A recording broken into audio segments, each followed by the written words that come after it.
Now let's look at some examples of algorithms implemented in parallel using MapReduce. For those of you used to relational databases, here's how one can implement a join using MapReduce. Suppose we're given two tables, sales by address and cities by address, and we are interested in joining these tables to find the sales by city. In SQL, this is how you do it. You'd simply select the sum of sales from these two tables where the addresses match and group them by city. However, in MapReduce, this requires two MapReduce jobs.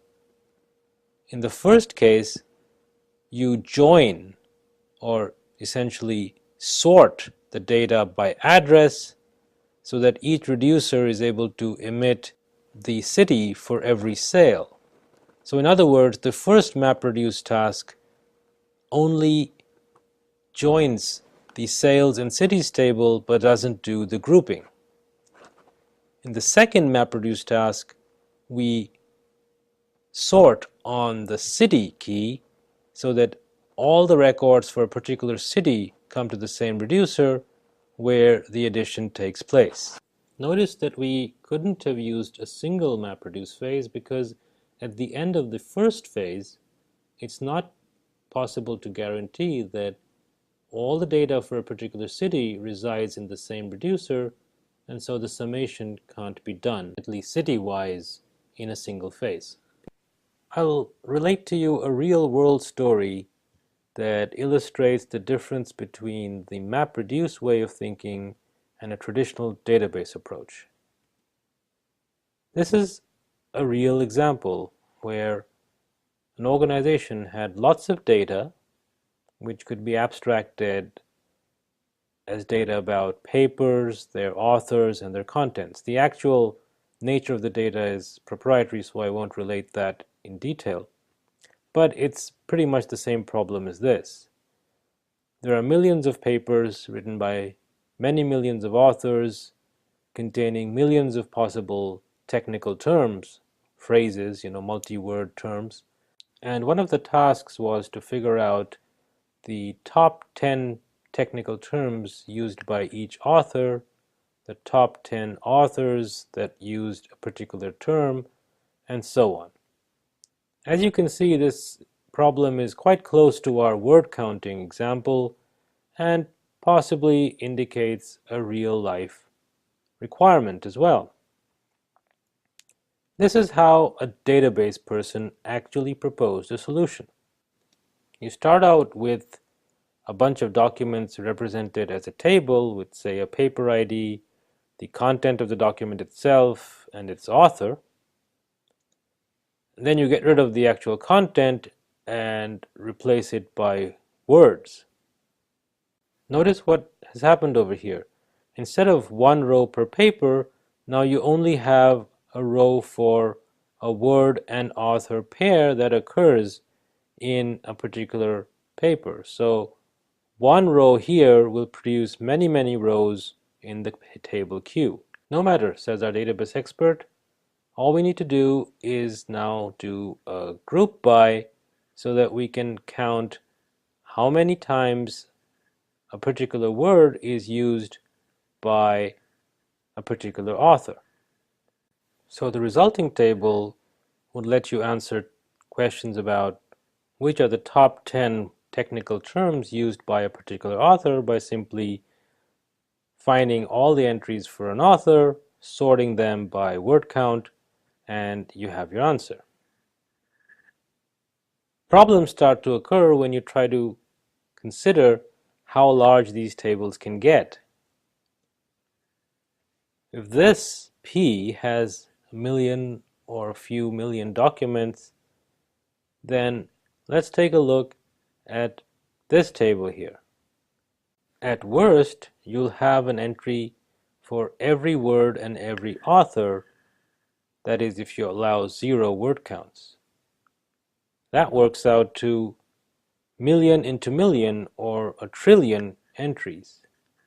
Even if you don't have zeros and you get rid of them by suitable modifications to your joining and counting process, you'll still have many billions of entries in this table merely to solve this kind of a problem. Now suppose you wanted to find the top 10 authors for two terms, say a combination of terms, or you wanted to find the top 10 terms for two authors who wrote together. This solution doesn't work anymore. So we see that the database mindset doesn't quite work in such high dimensional spaces where you have millions of terms and millions of authors and you're trying to find counts of combinations between them. This is really a case for MapReduce, and it is exactly these types of challenges which led the web companies to develop new technologies and new programming paradigms.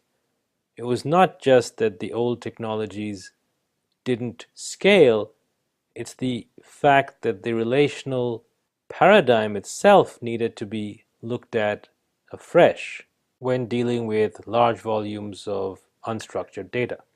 Okay, so let's try doing top K words per author in MapReduce. Well, suppose we use the map function where you emit a word and author every time you see it in a document, just like we emitted the word and its counts earlier. And the reduce key is a word-author combination so that every reducer gets all the records which have one such combination and can simply count them. Well, this doesn't quite solve the problem, or does it? Actually, it's the same problem as before, a database mindset being used with MapReduce. So it's the programming paradigm is not a solution by itself. The approach really needs to change from a database-oriented one to something else. Let's try it again. Again, we have a map function, but this time instead of emitting the author and the word, we emit the author and the content. So essentially all the map phase is doing is extracting the author field and emitting it along with the contents. In the reduce phase, we group everything by author so that all the documents for a particular author end up being in the same reducer. And then the reduce function is a custom function which works as follows. For each author, this reduce function grabs all the elements in that reducer for that author,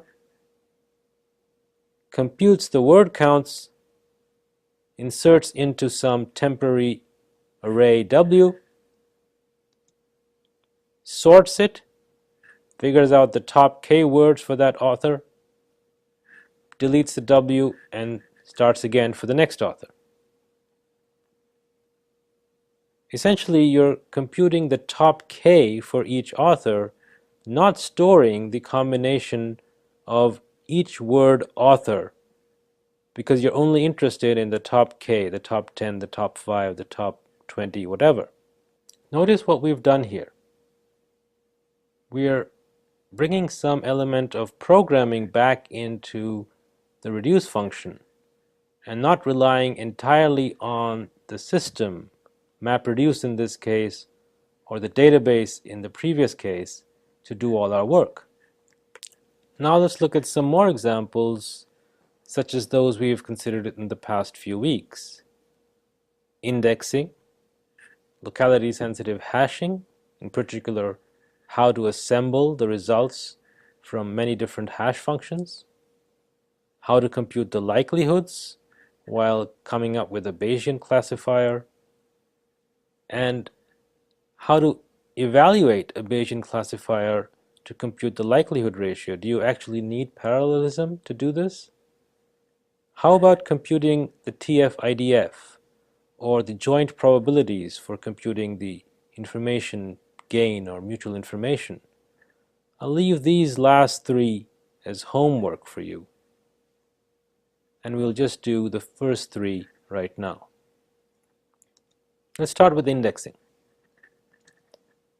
In the map phase, we produce a partial index for a partial set of documents. That is, we emit for every word the postings list out of all the documents that we see. This is not a full index, so we have to reduce again by word and merge the partial indexes, that is, merge these postings lists per word into a common postings list. An interesting question is, what if you had to sort either by document ID or by page rank as we had in our first homework assignment? What do you think you'd need to do then? Would you need another MapReduce phase? Think about it. Now let's consider locality sensitive hashing. The map phase, you start with documents and compute k hash values for every document.